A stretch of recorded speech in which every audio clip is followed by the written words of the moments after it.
এই রেসিপিটি ঝটপট তৈরি করা যায় আর খেতেও ভীষণ দারুণ লাগে। আপনারা বাসায় এভাবে সহজ ঝটপটভাবে এই রেসিপিটি তৈরি করে নিতে পারেন। আশা করছি আজকের রেসিপিটাও আপনাদের অনেক ভালো লাগবে। রেসিপি তৈরি করার জন্য প্রথমে একটা হাঁড়িতে আমি 2 টেবিল চামচ তেল দিয়ে দিলাম। তেলটা হালকা গরম হয়ে গেলে দিয়ে দিচ্ছি 4টা পেঁয়াজ কুচি, মিডিয়াম থেকে একটু ছোট সাইজের, আর দিয়ে দিচ্ছি পরিমাণ মতো কাঁচামরিচ কুচি। কাঁচামরিচটা বেশি করে ব্যবহার করেছি, একটু ঝাল হলে শুটকি খেতে ভালো লাগে। পেঁয়াজটা এরকম ব্রাউন করে ভেজে নিতে হবে।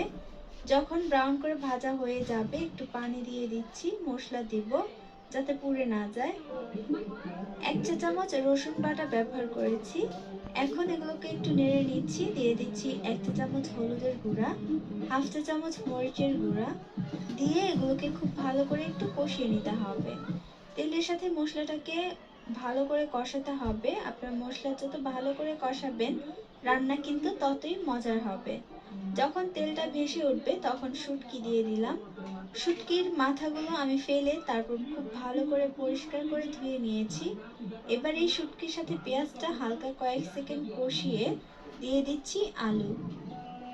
এইখানে 2টা মিডিয়াম সাইজের আলু আমি খুব ভালো করে ধুয়ে কেটে নিয়েছি। এখন এগুলোকেও একটু কষিয়ে নেব, তার আগে পরিমাণ মতো লবণ দিয়ে নিচ্ছি, এতে করে আলুটা খুব তাড়াতাড়ি সেদ্ধ হবে। ভালো করে নেড়ে মিশিয়ে নিয়ে হালকা পানি দিয়ে দেব যাতে আলুটা সেদ্ধ হয়ে যায়। বেগুন কিন্তু সবসময় তাড়াতাড়ি সেদ্ধ হয়, তাই আলুটাকে সেদ্ধ করে তারপর বেগুন দিতে হবে।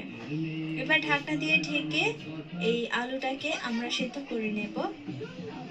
কিছুক্ষণ পর যখন পানিটা শুকিয়ে যাবে মাঝে মধ্যে নেড়ে দেবেন যাতে নিচে লেগে না যায়। দেখবেন আলুটা হয়েছে কিনা। হয়ে গেলে এই পর্যায়ে আমাদের বেগুন ব্যবহার করতে হবে। বেগুনটা আমি এইভাবে কেটে নিয়েছি, আলু থেকে একটু মোটা করে, একটু লম্বা লম্বা করে। বেগুনগুলো এবার সবগুলো দিয়ে দেব এবং মশলার মধ্যে সবগুলো খুব ভালো করে নেড়ে মিশিয়ে নেব। আরেকটা কথা, আপনারা কিন্তু চাইলে এখানে শুটকির পরিবর্তে চিংড়ি মাছ দিয়েও এই রেসিপিটি তৈরি করতে পারেন। এবার এটাকে ঢাকনা দিয়ে ঢেকে রান্না করতে হবে।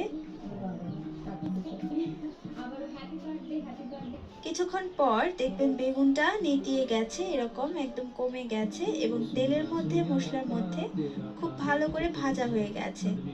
বেগুনটাকে এভাবে রান্না করতে হবে যাতে বেগুনটা ভাজা হয়ে যায়। যখন বেগুনটা সেদ্ধ হয়ে যাবে তখন ধনিয়া পাতা দিয়ে দিতে হবে।